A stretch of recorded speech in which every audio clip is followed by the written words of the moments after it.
नमस्कार साथियों और विद्यार्थियों। इस वीडियो के अंतर्गत हम रस के संबंध में पढ़ेंगे। रस का अर्थ एवं उसकी परिभाषा, भिन्न भिन्न रसों के स्थायी भाव समझेंगे। साथ ही रस के अंग या अवयव भी जानेंगे एवं स्थायी भाव, संचारी भाव तथा विभाव और अनुभाव में अंतर भी पढ़ेंगे। तो आइए शुरू करते हैं। रस रस क्या है? रस का अर्थ क्या है? काव्य में रस का अर्थ होता है आनंद। काव्य अर्थात दृश्य काव्य या श्रव्य काव्य, जैसे कविता या नाटक को पढ़ने या देखने से हमें जो आनंद मिलता है, उसी आनंद को रस कहते हैं। रस को काव्य की आत्मा कहा गया है, अर्थात बिना रस वाला काव्य निष्प्राण होता है। रस ही उसका मुख्य तत्व है काव्य का। रसराज की उपाधि श्रृंगार रस को प्राप्त है, अर्थात श्रृंगार रस को रसों का राजा या सम्राट कहा जाता है और वात्सल्य रस का सम्राट सूरदास जी को कहते हैं। काव्य की परिभाषा: किसी काव्य या साहित्य को पढ़ते, सुनते, देखते समय पाठक, श्रोता या दर्शक, इन्हें हम सहृदय भी बोलते हैं। क्यों? क्योंकि पाठक, श्रोता या दर्शक के हृदय में रस की उत्पत्ति होती है। जिसके हृदय में रस की उत्पत्ति होती है उसे सहृदय बोलते हैं। तो पाठक, श्रोता या दर्शक के हृदय में जिस अलौकिक आनंद की अनुभूति होती है उसे रस कहते हैं, अर्थात अलौकिक आनंद को, जिसका वर्णन नहीं किया जा सके, ऐसे आनंद को रस कहते हैं। आगे भरत मुनि के अनुसार रस की परिभाषा: जब स्थायी भाव का संयोग विभाव, अनुभाव और व्यभिचारी भावों से होता है तब रस की उत्पत्ति होती है। जब स्थायी भाव, विभाव, अनुभाव और व्यभिचारी भाव अर्थात संचारी भाव मिल जाते हैं तब रस की उत्पत्ति होती है। भरत मुनि ने संस्कृत में लिखा भी है, विभावानुभाव व्यभिचारी संयोगाद रस निष्पत्ति ही, अर्थात विभाव, अनुभाव, व्यभिचारी भाव और संयोग रस का जब मिलन होता है तब रस की उत्पत्ति होती है। रस के प्रकार या भेद या रस की संख्याएं: किसी काव्य को पढ़कर उत्पन्न होने वाले अलग अलग भावों को रस के प्रकार कहा गया है। जैसे किसी काव्य को पढ़कर गुस्सा आता है तो किसी काव्य को पढ़कर हमारे अंदर ममता के भाव जागृत होते हैं, तो किसी काव्य को पढ़कर घृणा आती है। तो ऐसे अलग अलग भाव होते हैं, तो उसी आधार पर रस भी अलग अलग होते हैं। तो इस प्रकार रस के 9 प्रकार हैं, जबकि 10वां रस वात्सल रस को माना गया है, अर्थात वात्सल रस के अलावा रसों की संख्या 9 मानी गई है। रसों का सर्वप्रथम विवेचन करने वाले ऋषि भरत मुनि ने अपने ग्रंथ नाट्यशास्त्र में 8 रसों का उल्लेख किया है। भरत मुनि के इन 8 रसों में नवा रस, शांत रस बाद के आचार्यों ने जोड़ दिया और उसके बाद भी वात्सल रस को 10वां रस माने जाने लगा है। तो इस प्रकार वात्सल रस के अलावा कुल रसों की संख्या 9 है। वात्सल रस को हम 10वां रस मानते हैं। रस के प्रकार व उनके स्थायी भाव: पहला रस है श्रृंगार रस। इसका स्थायी भाव है रति। रति को प्रणय या प्रेम के नाम से भी जाना जाता है। दूसरा रस है हास्य रस। इसका स्थायी भाव है हास। तीसरा रस करुण रस। इसका स्थायी भाव है करुणा या शोक। चौथा रौद्र रस। इसका स्थायी भाव है क्रोध। पांचवा रस है वीर रस। इसका स्थायी भाव है उत्साह। छठा रस है भयानक रस। स्थायी भाव भय। सातवां बीभत्स रस।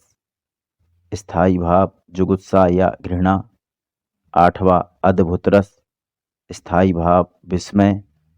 नवा शांत रस, स्थायी भाव निर्वेद, इसे सम, वैराग्य या शांति भी कहा जाता है। 10वां रस है वात्सल्य रस, इसका स्थायी भाव है वत्सल या ममत्व। रस के अंग या अवयव, रस को आस्वादन योग बनाने में अर्थात रस को आनंददायक बनाने में जो अंग सहायक होते हैं, ऐसे अंगों को रस अवयव कहा गया है। रस के 4 अंग या अवयव होते हैं, जिनके नाम हैं स्थायी भाव, विभाव, अनुभाव तथा संचारी भाव। इन चारों अंगों को हम एक उदाहरण के माध्यम से समझते हैं। श्री कृष्ण के सुन वचन अर्जुन क्रोध से जलने लगे, सब शोक अपना भूलकर करतल युगल मनने लगे। यहाँ क्रोध अर्जुन के हृदय में स्थित स्थायी भाव है। यहाँ पर अर्जुन और जयद्रथ के युद्ध का प्रसंग है। श्री कृष्ण अर्जुन को थोड़े कड़वे वचन बोल देते हैं, जिससे अर्जुन का गुस्सा और बढ़ जाता है और वह जयद्रथ को मारने की प्रतिज्ञा कर लेते हैं और वह उसको मारने के लिए अपने हाथों को मलने लगते हैं। तो विभाव यहाँ पर हैं आलम्बन, आश्रय व उद्दीपन। इन तीनों को विभाव कहेंगे। विभाव भय होते हैं जिनके कारण स्थायी भाव उत्पन्न होता है। तो यहाँ जयद्रथ के कारण स्थायी भाव उत्पन्न हो रहा है, तो जयद्रथ आलम्बन है। आलम्बन अर्थात जिसके सहारे स्थायी भाव उत्पन्न होता है। और अर्जुन के हृदय में स्थायी भाव उत्पन्न हो रहा है, तो अर्जुन आश्रय है। और जो इस स्थायी भाव को और तीव्र कर रहे हैं, वह उद्दीपन कहलाते हैं। तो यहाँ श्री कृष्ण के वचन अर्जुन के क्रोध को और भड़का रहे हैं, तो श्री कृष्ण के वचन उद्दीपन का कार्य कर रहे हैं। और अनुभाव आश्रय की चेष्टाएं होती हैं। तो यहाँ अनुभाव है अर्जुन का करतल युगल मलना, अर्थात अर्जुन का हाथों को मलना, जयद्रथ को मारने की प्रतिज्ञा कर लेना। तो जिसके अंदर स्थायी भाव जागृत होता है और वह अपने शरीर से जो हरकतें करता है, वह हरकतें या शारीरिक चेष्टाएं अनुभाव कहलाती हैं। और यहाँ संचारी भाव हम मान सकते हैं कि जयद्रथ के कारण ही अभिमन्यु का वध हुआ था। तो अभिमन्यु के वध की यादें संचारी भाव का काम करती हैं, जिससे अर्जुन का क्रोध और बढ़ जाता है। अब हम एक एक करके इन अंगों को समझने का प्रयास करते हैं। पहला है स्थायी भाव। यह वे भाव होते हैं जो मनुष्य के हृदय में जन्मजात व स्थायी रूप से विद्यमान रहते हैं। अर्थात स्थायी भावों को मनुष्य अपने जन्म के साथ लेकर पैदा होता है और वह पूरे जीवन भर उसके साथ रहते हैं। यह छिपाए नहीं छिपते तथा इनमें परिवर्तन भी नहीं होता। अगर हम इन स्थायी भावों को छिपाएं या इन्हें समाप्त करना चाहें, तो ये समाप्त भी नहीं होते, इनमें कोई बदलाव नहीं होता। इसलिए ये स्थायी भाव कहलाते हैं। इन स्थायी भावों की संख्या 10 होती है, जैसा कि ऊपर बताया जा चुका है। सभी रसों के लिए एक एक स्थायी भाव होता है, जैसे श्रृंगार रस का रति, हास्य रस का हास। ऐसे 10 रसों के एक एक स्थायी भाव होते हैं। अगला अंग है विभाव। स्थायी भावों के उत्पन्न होने के कारणों को विभाव कहते हैं। अर्थात वे कारण जो स्थायी भावों को हमारे हृदय में जगा देते हैं, उन्हें हम विभाव कहते हैं। यह दृश्य के सोए हुए स्थायी भावों को जगाते हैं। जैसे किसी दृश्य को देखकर हमें क्रोध आता है, तो किसी दृश्य को देखकर हमें हंसी आती है, और इन दृश्यों से संबंधित होते हैं हमारे स्थायी भाव। और जिन कारणों से यह स्थायी भाव जाग जाते हैं, उन कारणों को हम विभाव कहते हैं। उत्तेजना के मूल कारण को विभाव कहते हैं। विभाव हमारे स्थायी भावों को उत्तेजित करने का काम करते हैं, उन्हें बढ़ाने का काम करते हैं। तो इस वजह से उत्तेजना के मूल कारण विभाव कहे जाते हैं। इसके दो भेद होते हैं, पहला आलम्बन और दूसरा उद्दीपन। आलम्बन को आधार या सहारा भी कहते हैं। इसका अर्थ है सहारा, अर्थात जिसके द्वारा या जिसके सहारे हृदय का स्थायी भाव जाग पड़े या जिसके प्रति स्थायी भाव उत्पन्न हो, वह आलम्बन कहलाता है। आलम्बन के दो पक्ष हैं, आश्रय और विषय। आश्रय जिस व्यक्ति के मन में भाव जागृत हों, वह आश्रय कहलाता है, और जिसको देखकर मन में भाव जागृत हों, वह विषय कहलाता है। जैसे शेर को देखकर हमारे मन में भय जागृत होता है, तो शेर विषय कहलाएगा, और हमारे मन में भय नामक स्थायी भाव जागृत हो रहा है, तो हम आश्रय कहलाएंगे। विभाव में दूसरे नंबर का भेद है उद्दीपन। इसका अर्थ है उद्दीप्त करना, अर्थात तेज करना या बढ़ाना। स्थायी भाव को तीव्र करने वाले कारक को उद्दीपन कहते हैं, अथवा भावों को बढ़ाने या उद्दीप्त करने वाले पदार्थ उद्दीपन कहलाते हैं। जिसकी वजह से हमारे स्थायी भाव उत्तेजित हो जाएं, उनकी तीव्रता बढ़ जाए, उन्हें हम उद्दीपन कहेंगे। जैसे शेर को देखकर हमारे अंदर स्थायी भाव भय जागा, और कहीं शेर अगर दहाड़ दे और जंगल में अंधेरा गहराने लगे, तो हमारा जो भय है वो और बढ़ जाएगा। इसलिए यह उद्दीपन कहलाते हैं, जो हमारे स्थायी भावों को तीव्र कर देते हैं। तो यहाँ शेर की दहाड़ और जंगल का अंधेरा उद्दीपन का कार्य कर रहे हैं। रस का तीसरा अंग है अनुभाव। स्थायी भाव जागने या उद्दीप्त होने पर आश्रय की शारीरिक चेष्टाएं अनुभाव कहलाती हैं, अर्थात रसोत्पत्ति के समय आश्रय चेष्टाएं करता है, यह चेष्टाएं ही अनुभाव कहलाती हैं। जैसे शेर को देखकर हमारे अंदर भय जाग गया, जब शेर दहाड़ा तो हमारा भय और बढ़ गया, और उसके बाद हम जो हरकतें करेंगे, अर्थात हम आश्रय हैं, और हमारा शरीर जो हरकतें करेगा, जो चेष्टाएं करेगा, वह अनुभाव कहलाएंगी। तो हम भय की स्थिति में क्या चेष्टाएं करेंगे, पसीना आने लगेगा, हम थर थर कांपने लगेंगे। तो यह पसीना आना, थर थर कांपना, यह अनुभाव हैं, क्योंकि यह हम चेष्टाएं कर रहे हैं। इसको हम एक और उदाहरण के माध्यम से समझ सकते हैं।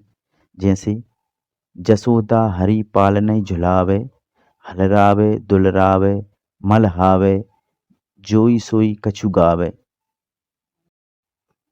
इस उदाहरण में बताया गया है कि यशोदा श्री कृष्ण को पलनी में झुला रही हैं, उनको हिला रही हैं, दुलार कर रही हैं, और उनको सुलाने के लिए कुछ भी गा रही हैं।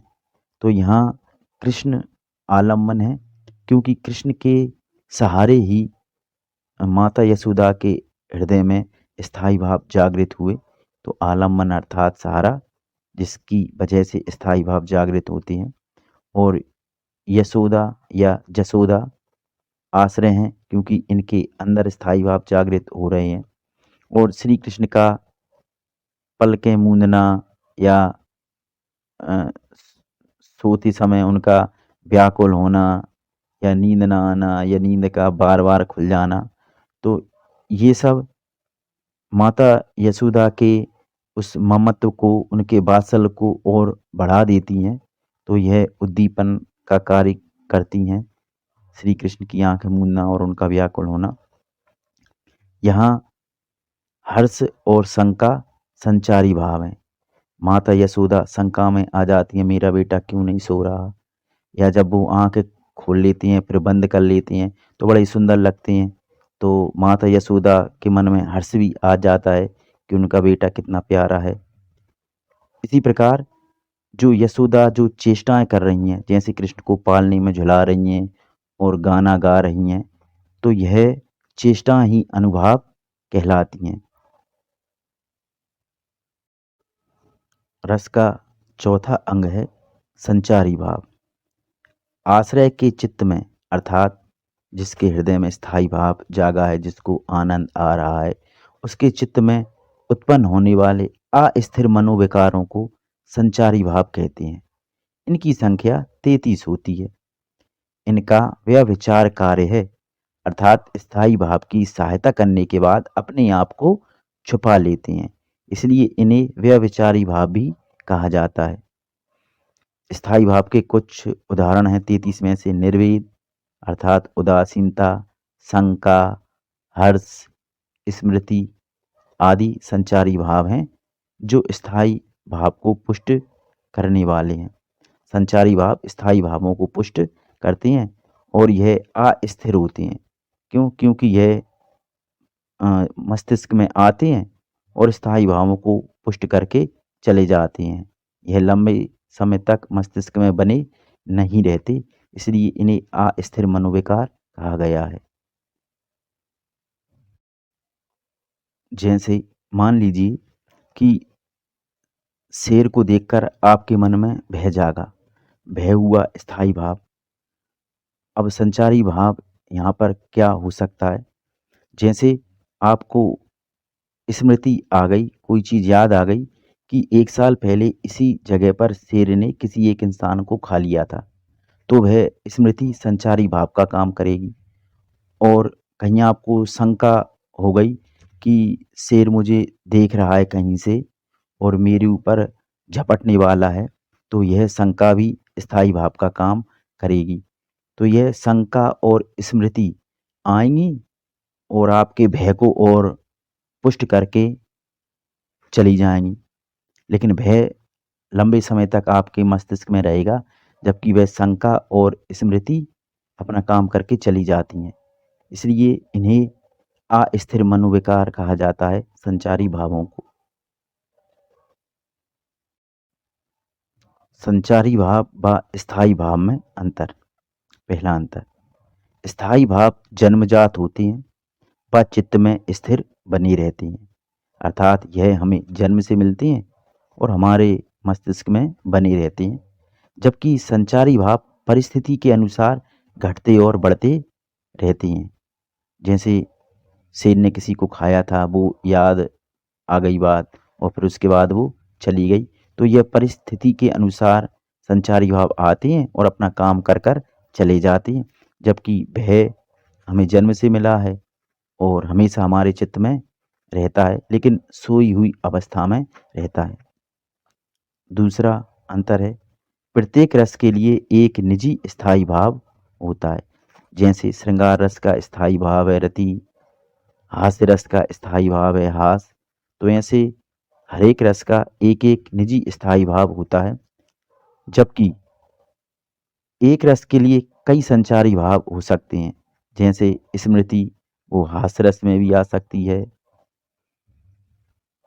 रौद्र रस में भी उसका काम आ सकता है, भयानक रस में भी वो आ सकती है। तो कहने का मतलब है कि संचारी भाव किसी भी रस के लिए हो सकते हैं। तीसरा अंतर है, स्थायी भाव संचारी भावों को नहीं जगाते, जबकि संचारी भाव स्थायी भावों को जगाने में सहायता करते हैं। स्थायी भावों की संख्या कम होती है, अर्थात इनकी संख्या 10 होती है, और जबकि संचारी भाव अधिक होते हैं, इनकी संख्या 33 होती है।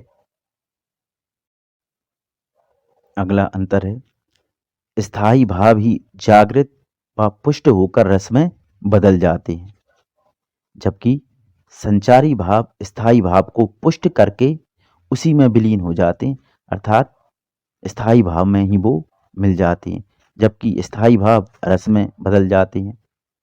अगला अंतर, स्थायी भाव लंबे समय तक बनी रहती हैं। जैसे जंगल में हम हैं तो वह लंबे समय तक बना रहेगा, जबकि संचारी भाव क्षण भर में पानी के बुलबुलों की तरह नष्ट हो जाते हैं। जैसे हमको यह याद आई कि 1 साल पहले यहाँ पर शेर ने किसी एक व्यक्ति को खा लिया था, तो वह याद पूरे समय तक हमारे मस्तिष्क में नहीं रहेगी। वह अपना काम करके चली जाएगी। उसका काम क्या है कि भय को और पुष्ट करके उसे और बढ़ाकर चली जाएगी। तो संचारी भाव पानी के बुलबुलों की तरह होती हैं। आगे, स्थायी भाव नदी के जल की भांति हैं, जो हमेशा बनी रहती हैं, जबकि संचारी भाव नदी में एक के ऊपर एक उठती लहरें हैं, जो बाद में धीरे-धीरे विलीन हो जाती हैं। विभाव व अनुभाव में अंतर। पहला, विभाव वे कारण हैं जो स्थायी भावों को जगाने में सहायता करती हैं, अर्थात विभाव के कारण ही स्थायी भाव जागती हैं। अनुभाव वे चेष्टाएं हैं जो आश्रय में स्थायी भाव के कारण उत्पन्न होती हैं, अर्थात अनुभाव आश्रय की चेष्टाएं होती हैं। जैसे शेर विभाव हुआ क्योंकि उसने स्थायी भाव को जगाया, जबकि थरथर कांपना अनुभाव हुआ जो कि स्थायी भाव के जागने के बाद आश्रय की शारीरिक हरकतों के रूप में प्रकट होता है। दूसरा अंतर है विभाव का संबंध आश्रय के अलावा विषय व उद्दीपन से भी है, क्योंकि विभाव के भी हमने भेद किए हैं, आलम्बन और उद्दीपन। आलम्बन के भेद हैं आश्रय और विषय। तो विभाव का संबंध आश्रय के अलावा विषय व उद्दीपन से भी है, जबकि अनुभाव का संबंध केवल आश्रय से होता है। क्यों? क्योंकि अनुभाव आश्रय की चेष्टाएं होती हैं, इसलिए अनुभाव का संबंध आश्रय से होता है। विभाव ये कारण रस उत्पन्न करने में सहायता करते हैं। विभाव वो कारण हैं जो स्थायी भाव को जगाते हैं और उनसे रस उत्पन्न होता है। तो विभाव रस को उत्पन्न करने में सहायता करते हैं, जबकि अनुभाव ये चेष्टाएं रस को अपने चरम तक पहुंचाती हैं। जैसे शेर को देखकर हमें भय होना और भय में थर-थर काँपने लगना, पसीना छूटने लगना, तो इसका मतलब है कि हम भय की चरम स्थिति तक पहुंच गए हैं। हमारे अंदर वो भयानक रस पूरी तरीके से उत्पन्न हो चुका है। तो अनुभाव रस को अपने चरम तक पहुंचाती हैं। अगला अंतर है इनसे रस की पहचान होना आवश्यक नहीं है। अनुभाव इन चेष्टाओं से रस की पहचान या अभिव्यक्ति सुनिश्चित होती है।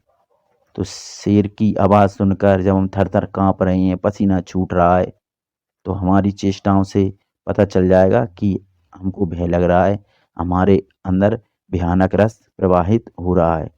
तो अनुभाव से रस की पहचान होती है, सुनिश्चित होती है रस की पहचान, जबकि विभाव से रस की पहचान सुनिश्चित होना आवश्यक नहीं है।